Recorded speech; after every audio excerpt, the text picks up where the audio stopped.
Welcome to Getting to Good Enough, a podcast to help you let go of perfectionism so you can do more of what you love. I'm Janine Adams, a certified professional organizer in St. Louis, Missouri, and I'm lucky enough to be naturally good at good enough. And I'm Shannon Wilkinson, a life coach in Portland, Oregon. I'm a recovering perfectionist who's getting better at good enough. Today we're talking about the things we've learned after a year of getting to good enough.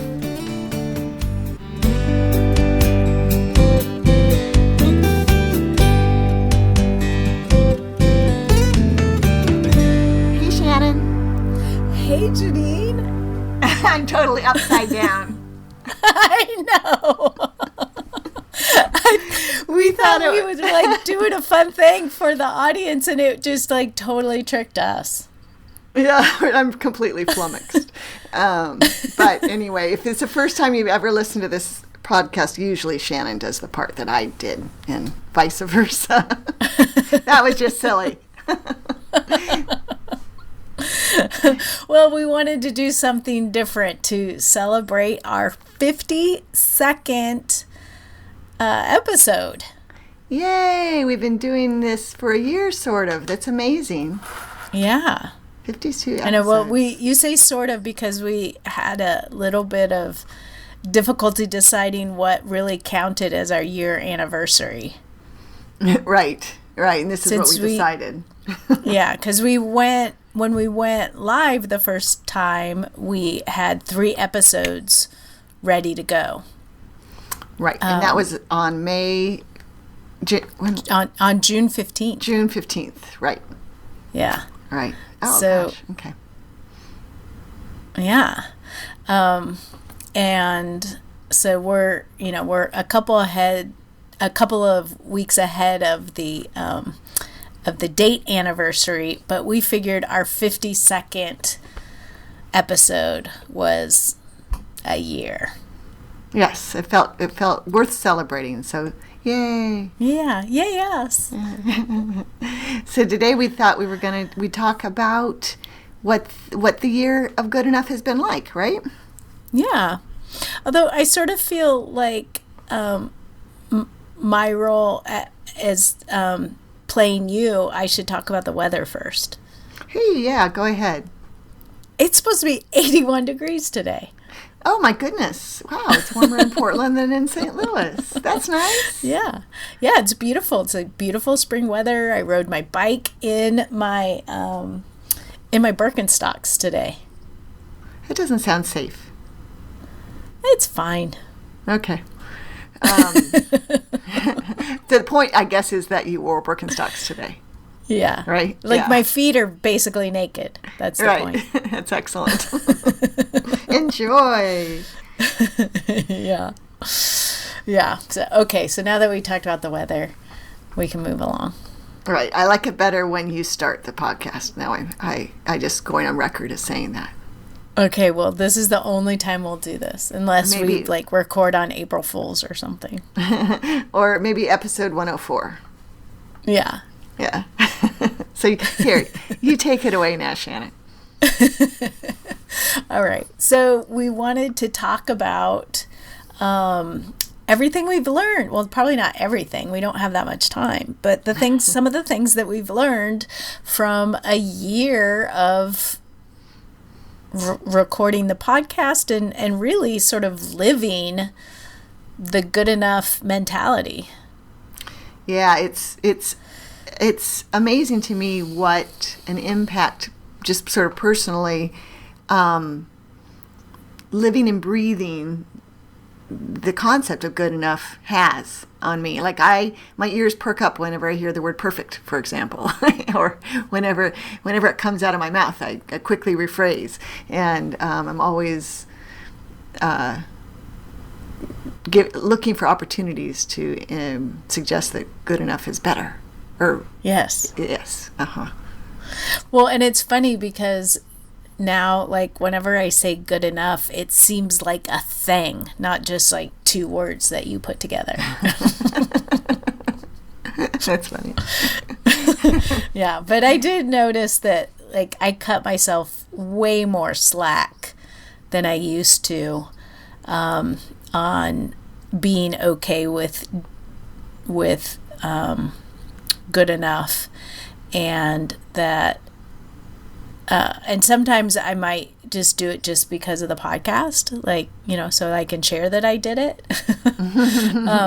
But it's made a huge difference, just allowing good enough to be good enough. Right. And living and breathing it like we are you've been a recovering perfectionist for a while. You've been certainly aware of this stuff for a while, but there's something about the fact that we're talking about it at least once a week, and thinking about it in between, and listening to the episode every week as well, that brings it to the forefront. So that's excellent. I have always cut myself that slack, but I've sometimes felt kind of bad about it. I think I would think perhaps that my good enough mentality meant I was cutting corners or whatever, not as good as the people who are striving for perfection.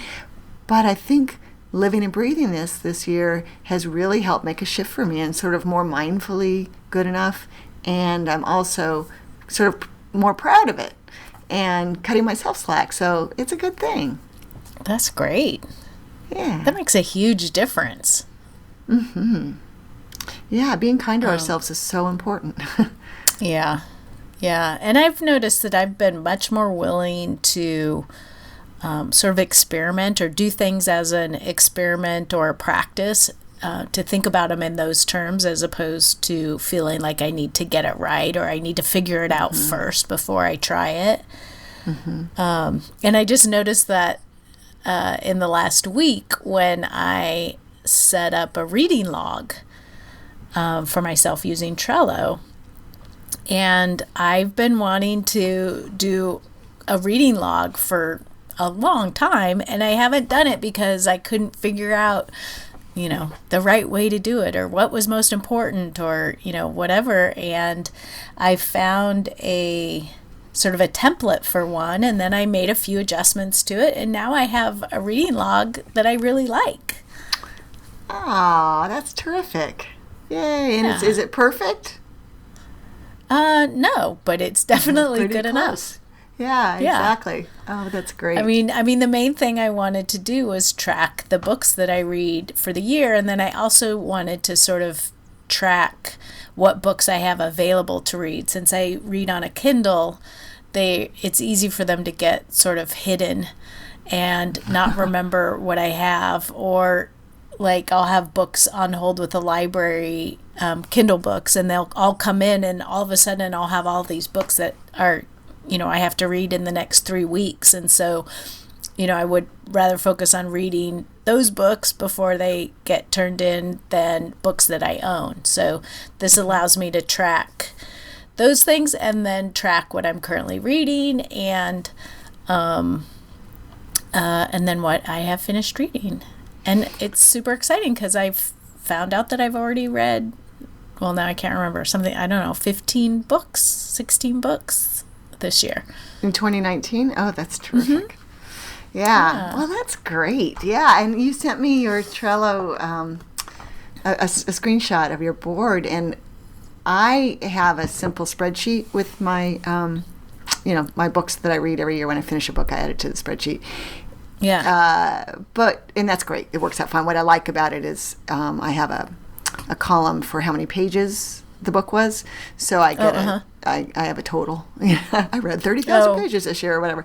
But what I like about the Trello board, your Trello board, is if you can, I guess you put a link to the book from Amazon, and so the cover is a picture. Is that how the cover picture gets there? Yeah. Well, I have to do the picture separately, attach it separately, but I like having that. That's another thing I like, because I'm reading on Kindle. I never know the name of the book, or what the cover looks like, or what the cover looks like. Yeah. So this keeps it in front of me, and so I get that little extra too. Yeah. And then it looks nice. Then I have like a visual representation, and I could also like go in and turn off the pictures if I just wanted to see a straight list, text list. Yeah, oh, that's excellent. Well, that's a great example. I want to embrace this, because my spreadsheet's plenty good enough, so I won't change that. But I've been struggling for years with keeping track of books that are on my Kindle. There's just too many of them, and Amazon does not provide a good way to do that, I don't think. So, because I have hundreds of books on my Kindle, none of which I paid for. I mean, all of which I was able to get free, legally. So I don't steal books. But anyway, this is really inspirational. So thank you, and that's a great example. Good. You let go of perfection, and you got something really pleasing. Yeah, I'm quite happy about it. Yeah. Oh, that's great. Yeah. So I had my little... go ahead. Oh, sorry. Last week you had a... Yeah, we each had last week a nice little good enough experience. But was I interrupting you? No. Go ahead. I was going to ask you about it. Mine was last week my monitor, which I discovered I bought in 2012. It's attached. It's an external monitor I attached to my laptop, so I have a big screen. The power cord fell out and with smoke pouring out of it. So I took that. That's so scary. It's so weird. I took that as a clue I needed a new monitor. And but You're very observant that way. Yes. There was no debate there. I didn't worry about that. But I was under some time pressure. I need a monitor.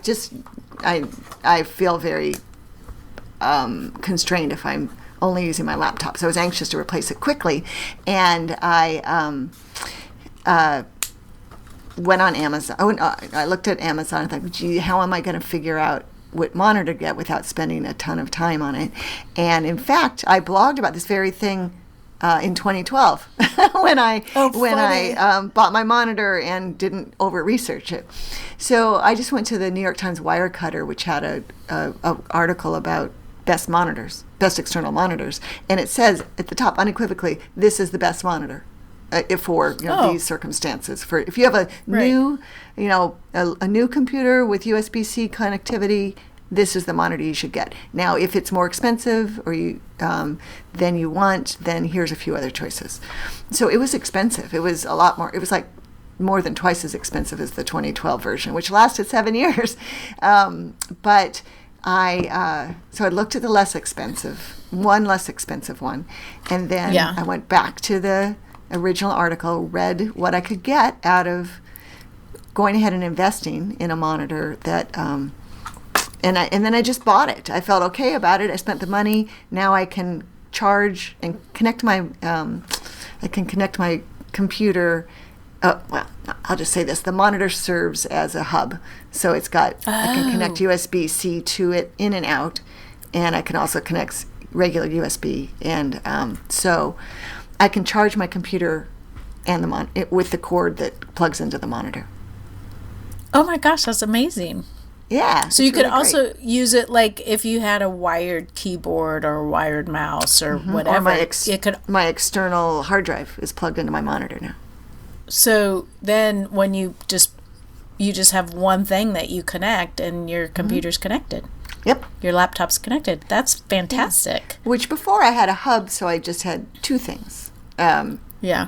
But it's great. It's like fewer cords to worry about. Right. And oh my gosh, the resolution is excellent. It's as good as the MacBook, which my old monitor was not.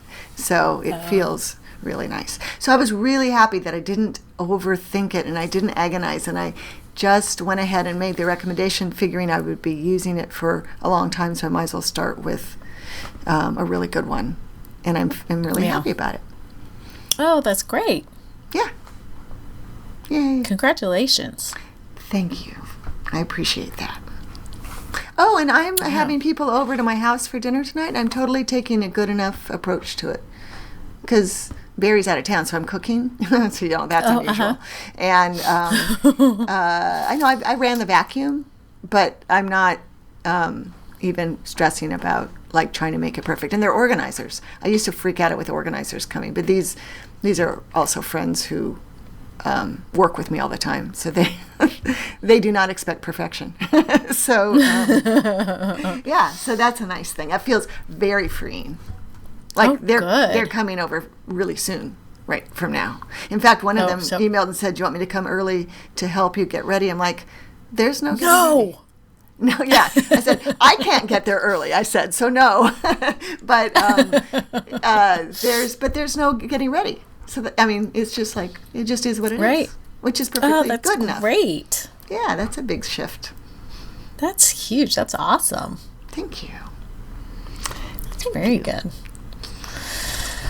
Yeah, the other thing I was thinking about, which is from a little bit different perspective, is my bike and how working in this mentality helped me figure out what I really wanted, which was important. I spent a lot of time lamenting what I couldn't do.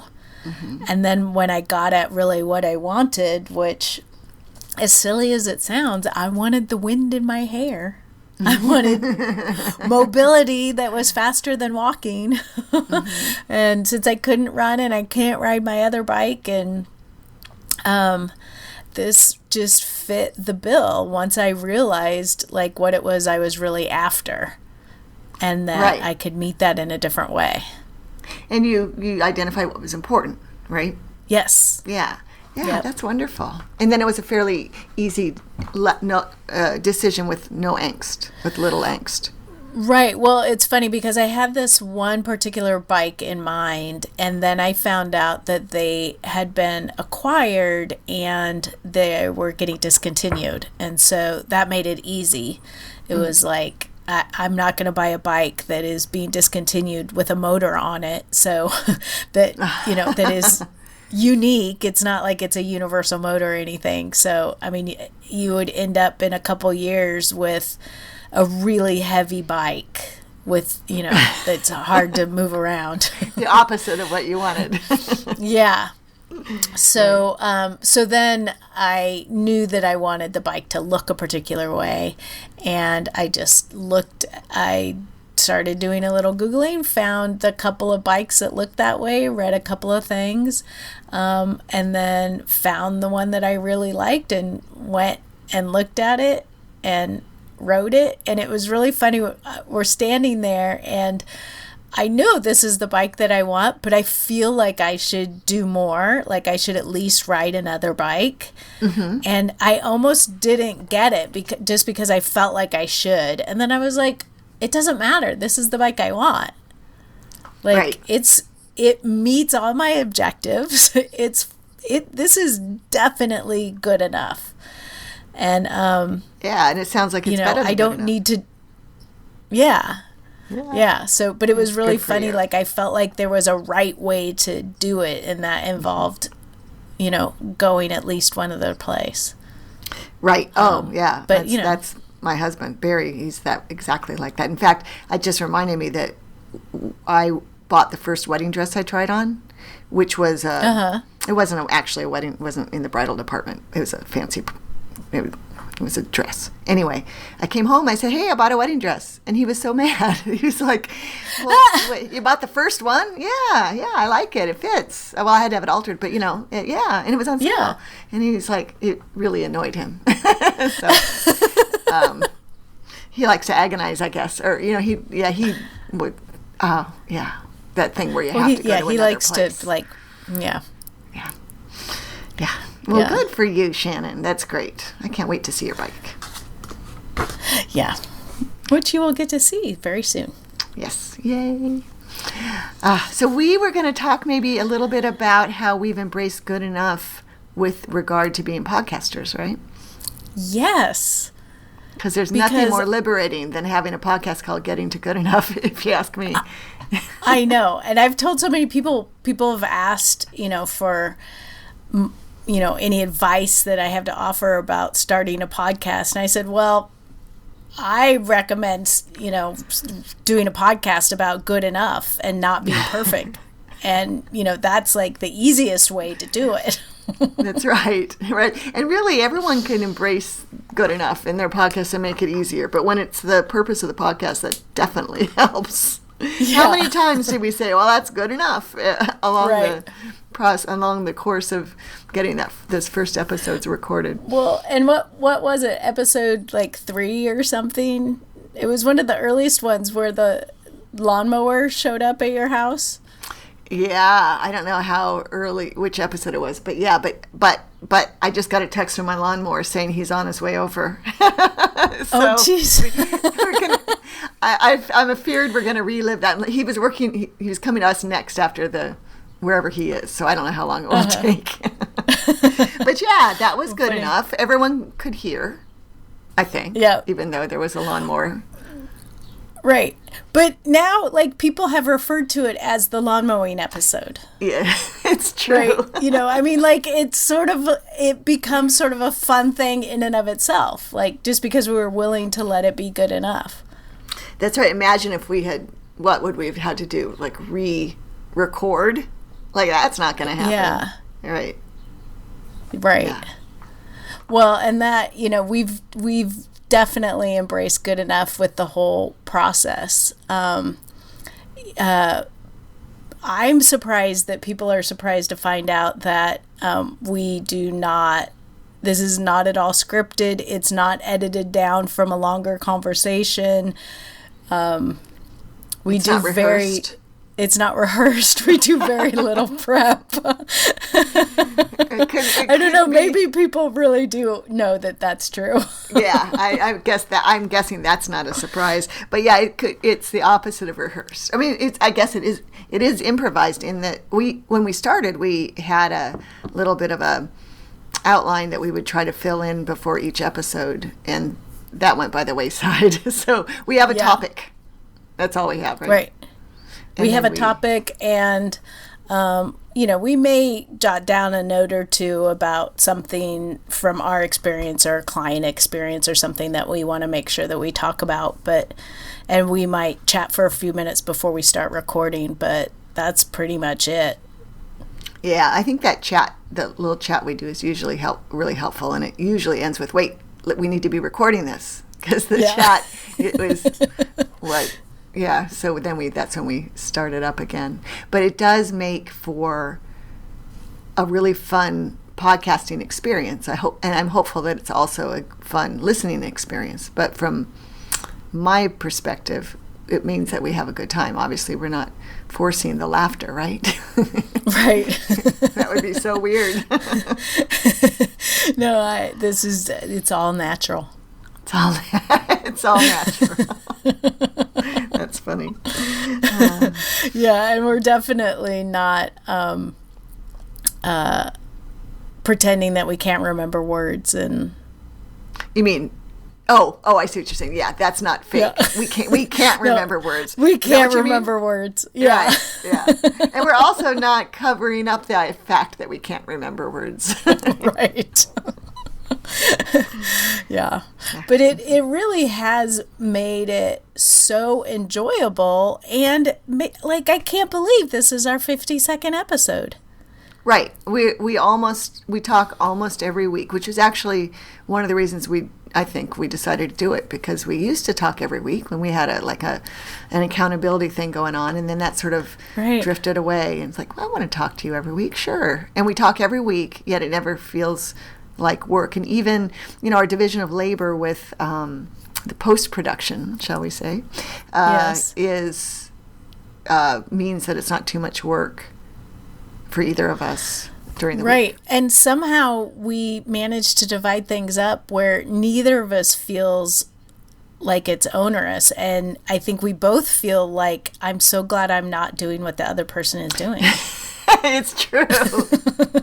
I would hate to do the editing, which is what you do. Even though we don't edit a lot, you still have to listen to it very carefully and take out giant gaffes or something, right? Yeah. I'm not even sure what you do, but it sounds horrible. Well, usually it's just like if someone comes in or something like that. But, you know, I put in the music and that sort of stuff. But, yeah.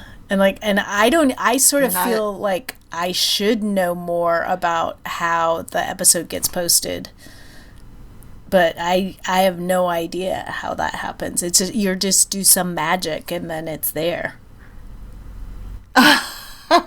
Well, luckily it's written down, So if ever you wanted to do a podcast, if we record an episode and I end up in the hospital, it's in the Evernote. God forbid. Yeah, but I'm happy to say it's been months since I've had to consult that list of things that have to happen in order for the show to get the show notes to get written and the episode to get published. But it's because it's not very hard at all. But at the beginning, it was like, I remember one of the very first episodes, I had to do it while I was at urgent care with Barry. And it was just I didn't know what I was doing, and I was afraid of doing it in the wrong order. And my goodness, yeah. If it hadn't come out on time, it wouldn't have been the end of the world. And that's the other thing. We've always managed, I don't think we've managed to publish at exactly 9 a.m. Central each and every week, because my biggest problem is actually pressing the schedule button in WordPress. Right? It gets published, but it doesn't go out, and the show notes don't get published, I guess. I mean, because the podcast gets published by Cast, but luckily you think to look. Well, I look because one of the things that I do is I make sure the email goes out that includes the show notes and a link to how to listen to it. It doesn't go automatically, but I get a notification that it's ready to go, and then I check it, make sure everything's okay, and then press the send button. So if I don't get that, then I know that something happened on the website, and I go check there, and then it's pretty easy to sort out. But which is a good reminder. If people want to get the show notes directly to their inbox, they should head over to the website, gettingtogoodenough.com, and there's a little box that pops up for you to put your name and email address in, and then you will get them every week. And plus, if we ever have other things that we want to share or information about any kind of events or anything like that, they would be out through that email. Well, I'm impressed that that you noticed the absence of a notification. That's impressive. It's at like 7 in the morning, isn't it, for you? I mean, it's first thing in the morning that you have to take note of this. It is first thing in the morning. Yeah, it's impressive. But then, remember, there was the day that something happened, and I can't remember what it would have been, but you said, okay, I'll publish it now. And I'm like, no, it's Wednesday. Remember that? Oh, right. Don't press publish. I was just absolutely convinced it was Thursday. Yep. Yeah. I was like, this didn't happen. And you're like, because it's a Wednesday. No, it was even worse than that. It was like you were going to proactively press, you were. Oh, that was it. You're like, why didn't it publish? Yeah. Because it's Wednesday, right? Yeah. Right. I didn't realize it was Wednesday, though. Right. It's hilarious. So the nice thing is we haven't screwed it up too badly, but we've given ourselves permission, or we'll cut ourselves some slack. If we won't give ourselves flack, we'll cut ourselves slack if something does get screwed up. Yeah, there you go. Yeah. Right. But yeah, I mean, this is just, when we sat down and talked about this the first time, if we'd said, okay, let's do 52 podcast episodes, that would have been so overwhelming. Oh, it would have. Oh, yeah, absolutely. Instead, we said, let's do 3 and publish it, and then we'll go from there. Yeah, and then we'll just do 1 a week as long as it's fun. As long as it's fun. Yep. Yep. So, and it's still fun. So we'll be back next week. Right. Yeah, that's excellent. Yeah. So, and anyone had said we'd have people actually listening. That's the other happy surprise. We're not the only ones who have heard it.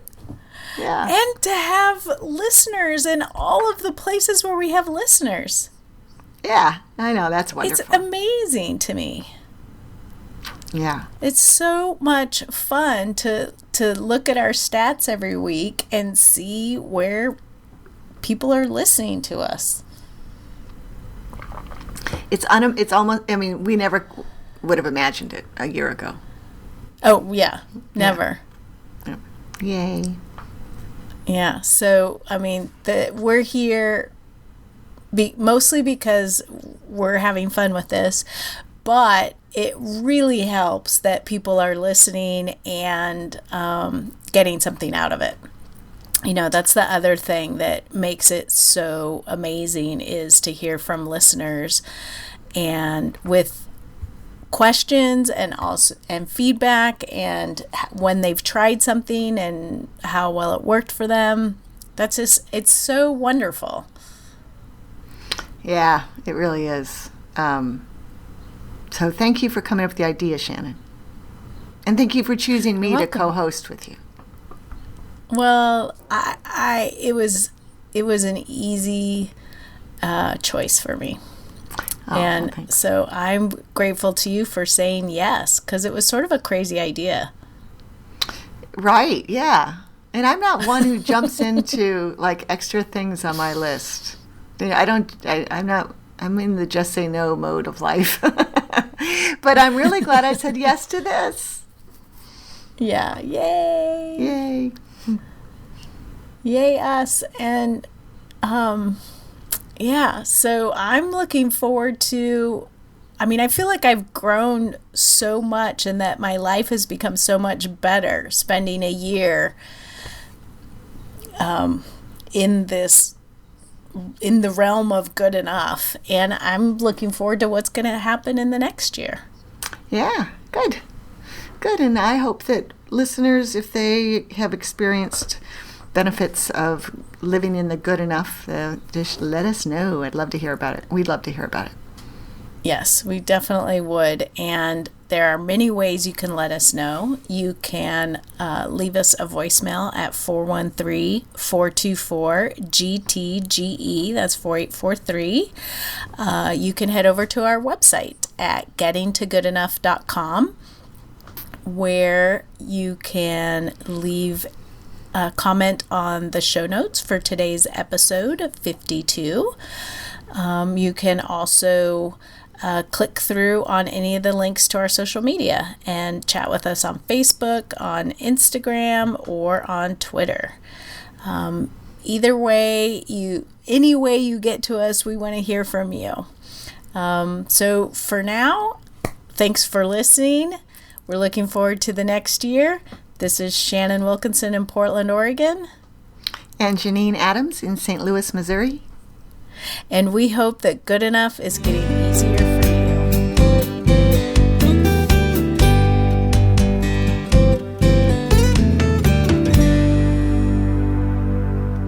A whole year. Can you believe it? Yay. I can't believe it, but I'm happy about it. Yeah. Yay us.